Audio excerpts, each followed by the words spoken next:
We are in the final stretch of our day 3 coverage, and it has been a great day so far. I'm Rick Claus. I'm here with Cristina Delamo Casado. Hi Rick, how are you? Did I say the name right? I've been practicing this with you Perfect. beforehand. You were awesome. Excellent. We are going to be talking about the question I get an awful lot from customers, which is, Azure's pretty big. Yeah. You folks make changes all the time underneath all the stuff that we're running, and I don't know if I actually trust what's going on, so I'm just going to stay down here inside of my on-premises environment. Do you hear that at all? Well, I can see how some of our customers would feel a little bit concerned about losing some of the control that they have when they are on premises to come into the cloud. Right. But I think we need to remind everyone that Azure runs on trust, and we put a lot of processes in place to make sure that we are deploying safely, that we continue to drive up the reliability, the security in our platform, and of course that we continue to bring features to you as transparently as we can. Right. And there is a ton of work that we have been doing, so despite the scale, all those things are still happening, and I'm here to tell you anything that you want about it. Okay, so your team works on the tooling that looks after handling change, like in broad terms, change control inside of Azure. That's right. I kind of summarize it a little bit. That is correct. So walk me through this. Let's actually demystify this a little bit. Okay. So Azure's up and running. You got VMs, you got services, you got Kubernetes containers, you got 170 odd services that are up and running. Tons of them. Across all the different regions. Yep. Something comes out and we need to implement a change. Okay. What happens? That's happening all the time, by the way. Okay, it's all the time. It's not scheduled every Thursday. Oh, no. We're not anymore in the monolithic once a year release or twice a year release. Okay. Yeah. Azure is not like that. It's a very distributed system. That's by design. We want to remain agile, so when a service is ready to bring any feature or changes, we want it to go as soon as possible to the customers. Right. Now, when I'm saying as soon as possible, that doesn't mean we blast it everywhere. Okay, that's right? good. I'm glad. That is good, yeah. You know this song from Prince, it says, "Let's go crazy"? Right. That's not what we do. Okay, so Nothing like we that. will not associate Let's Go Crazy with the way that we do deployments at Azure. No. Good. So let me tell you a little bit more about this. First of all, we have different layers of services. We have the core infrastructure services. Everything runs on that. That's when we update the networking, the host machines, all of that, right? We have a lot of different services that are managing the cloud. That's one of them. And then we have a lot of other services, value-added services. We can talk about machine learning, web applications, SQL, et cetera. All of these services, all of the components follow very similar practices when it comes to deployment. Okay? So you tell me when you want to go in more detail or not. I could talk about this forever and nobody listens to me. Okay, so we need to implement a change. Yeah. It depends on all the services basically handle it the same way. Now I'm assuming we have some kind of like a test environment that we're going to be deploying this to first? At the high level, everyone follows the same type of best practices. Right. So first of all, everybody has test environments. That enables us to see if at a reduced scope, there are smaller environments, not like the size of Azure, how things are going, right? There is a lot of actually runs and test runs that happen at that point, right? There is a point in which the team is going to say, look, we're good. This change actually is ready to go to production. Okay. Well, even at that point, we learned in the past that it's actually good to get our whole stack of services working together and integrate the changes to see how things are working end-to-end in a more realistic environment. And so what we did was to implement what we call the canary environments. Canary environments? Yeah, they are 2 regions actually. Okay. They're typically hidden from our customers because obviously they are early environments. And our services, once they have the test sign off, they go and they deploy over there. And they run a massive amount of scale tests. There could be a lot of synthetics, runners, and so on. The good thing about this is because we have all this stack of services, if one of the services is seeing a regression that any of the other hasn't seen, right, or is not so visible, they report that to each other. We have internal customers also, and we have a small set of external customers also participating in this project. So basically we have a canary environment that replicates the same number of services, full stack of what you would see for the most part inside of one of our main regions. That's but it's on a smaller scale. Yeah. internal teams use it, but also you mentioned some customers use it too, right? Yeah, because one of the things that we wanted to do was to make sure that we had a variety of workloads of Right. services that are running over there. And we really want to have an end-to-end environment that replicates production as much as possible. So we really load it. We invite some of the customers that they can put some representative workloads. And they many times have given us really good feedback, in fact. And the reason why we did this is because it really helped us at scale to be able to validate all these changes before we start rolling to production. We let some of those changes bake over there for a period of time, which is variable depending on what is our risk assessment.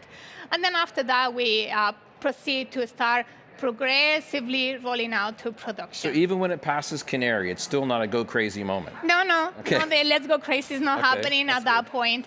And we do that for very good reasons, right? So it goes off to, is it as a designated set number of different regions? Are there ones that we always hit first? Are there some that are bigger than others that we tackle first? Is there any strategy behind that? So at the very beginning, we tend to follow the same steps. For the most part, there is a point in which we start funneling and multiple changes happen in parallel. Right. But initially, we start slowly, and it's almost like a funnel. We start slowly, we keep getting confidence. It's like, okay, things are looking good, right? And then we keep going. And I want to call out something which is, I think, very important, and something that I hope our customers are also doing with their own deployments, which is that we have invested a lot, not just on the synthetics that I mentioned before, but also on health signals that we monitor in general, of course, to know whether there is a problem, but that we also integrate with deployments, right? Okay. Yeah. So the advantage of that is that as we are making progress, those signals are being monitored. The system knows what is it that is being changed. And then what we can do is if we see some sort of alerts, there's a problem, we're seeing some potential risk, what we do is we can either stop the rollouts or roll them back. We actually like the rollback for faster mitigation. Not always possible, but in most of the cases we can do that, right? And so what that enables us to do is to be a little bit more hands-off, which we have to do at the scale of Azure. But we know that the systems are going to be responding when we see a problem. And this is basically something that we continue to invest on because there's always more signals that we can integrate, more learnings that we do along the way. So regions are obviously going to be rather large. So I'm some assuming, of them are massive. so if we're doing the same thing, we're not going crazy. I'm assuming we're also not updating the entire region at the same time. No. How do we break up the region to be able to make that work? We don't do that, and there's no one single answer for that because it's unique per region. It is unique, sometimes per region. Some regions have availability zones, some others do not yet have availability zones. Also per service, different services have different architecture. And so we need to make some adaptations based on that. But let's take as an example infrastructure changes. Let's say changes that we are making on every single host machine. Oh, like the changes to the actual hosts that are running everything underneath. Okay. Yeah, yes, that's it's right. Important. The ones that are hosting the virtual machines from all the customers, right? So what happens over there is we start in a region, let's say one, and let's say that region has availability zones. We have 3 availability zones, right? We will not start to deploy the change in the 3 availability zones at the same time. So just to clarify, availability zones, if you don't know, are actually physically separate, distinct buildings or data center areas inside that one region that have a certain distance between them. For issues with earthquake and fire and stuff like that, right? They have certain level of isolation that makes sure that when one of the availability zones may have a problem, the other 2 are still working fine. But together they're seen as one, which is the region. Exactly. Pick the name of the region, whatever. Exactly. Okay, and we're guaranteeing additional availability when the customers are deploying in 3 availability zones.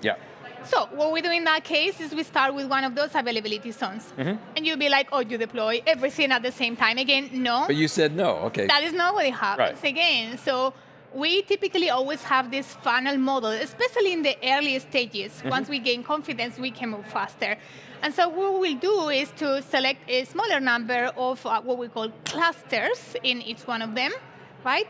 And even within each cluster, we're going to select a subset of the machines, typically things that are listed together, like put together. and then we start updating over there. And the whole process is we start updating, we check the signals, things looking good, yeah, we continue and we progress like that. So I would see this when you're updating the clusters and updating down that smallest little level. That's where I would see this as an architect as being, oh, you must be now updating individual fault domains inside of that zone, That's individual right. update domains inside that zone, because when I make a availability set or whatever it happens to That's be, right. it spreads them across these different fault domains. That's update. right, and the same when you're using VMSs, the same things will happen, and the idea is that these machines are going to be spread around the cluster and around the availability zone, and we make sure that we're going in slices. Okay.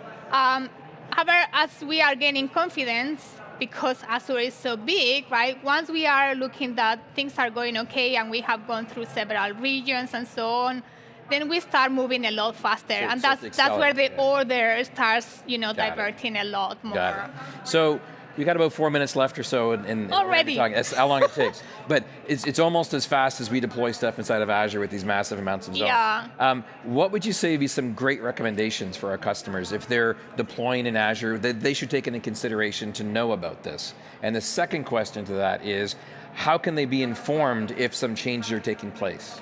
So let's go to the first one. Yeah. So there are several recommendations that we have for customers, and of course in some of the cases the application may not allow, but when you're building for the cloud, these are the best things that you can do. First of all, take advantage of the fact that we have availability zones in many of our regions. Right? That is the first thing, because then when there is an isolated problem in a place, you're going to still be able to provide service to your customers using this redundancy aspect. Right. Second thing, whenever you can, ideally always, leverage availability sets, leverage VMSs that already has multiple updates and fault domains, right? Availability sets means they're going to have the type of function that's taking place spread across multiple machines doing the same thing. Exactly. You have the load balancer, and I will go into one more thing. Okay. Leverage always, as much as you can, manage disks. Manage disks all the time. Disks, right? Because you don't always want to have the resiliency in the part of the compute. You also want it in storage, right? Okay. And that's just for the basics. But I will tell one more thing, right? Which is, in many cases, it's really recommended that you also have a story for whenever there is a massive disaster. I'm not sure it's going to ever happen, right? But if something like that will happen, have a second region with some backups as well, right? Right. So there is a lot of things that you can do. You can use some of our services like the backup system. All of those things are actually going to be also helping you in the future. So that's the first thing. Yeah. Second question. Second question was all about the notification. How does a customer know if something might impact them, what they need to do? Right. So first of all, the vast majority of our updates are fully transparent, right? So we continue to invest in making this better, right? There are some customers in the past that have indicated that when we have certain type of updates, which do not happen very often, maybe once a month or something like that, they are actually noticing a blip, right? And so what we have done is actually release already, I think it was about 2 years ago, a feature that is called Schedule Events. Schedule Events. Okay. Schedule Events. And these schedule events are in VM notifications. You basically continue to poll, you subscribe to it, and you poll. And they give you information when there is any activity planned for the virtual machine that we think is going to cause a blip, right? It could be a planned update like the ones that I mentioned, but also there could be other cases, such as, for example, there is someone that is initiating a reboot on the machine in case they want to automate some of the operations, or when we detect that one piece of hardware is at fault, right? We're starting to detect maybe some memory problems or some CPU problems. We have a lot of machine learning trying to learn and look into the states of the machine. So what we do in those cases is we mark that machine as it needs to be eventually evacuated. We mark it as at risk, right? And we send also a schedule event to the customer saying, hey, this machine is at risk, you may want to consider moving away from it. Right on. Now I know you have a session that you're going to be doing tomorrow that's going to be talking about this. I'll make sure that we have, what's the name of the session? Do you know the name? It's tomorrow at 3:30. The name of the session has something to do with updates in Azure, but I don't remember exactly. 3:30 in a West 331. West That's the 331 room. at It's very hard to find. Awesome. Thank you very much for taking the time to be Thank here you, today. Rick. It's been great being able to chat with you today. It's super nice talking to And you. just like that, day 3 is put to bed. We have given you a lot to digest today, but just like today, and every single week, we're going to be here. So understand you might have missed a thing or two. Don't worry about it. You can head back over to Microsoft Ignite Video on Demand to be able to catch this interview and all the other interviews we've done so far, aka.ms/msignite on demand. Thank you very much for joining us today. We look forward to seeing you come back bright and early tomorrow morning at 8:45 in Eastern Time for a final day from the Microsoft Ignite stage. Thank you very much. Have a great night. Thank you, and we'll see you tomorrow.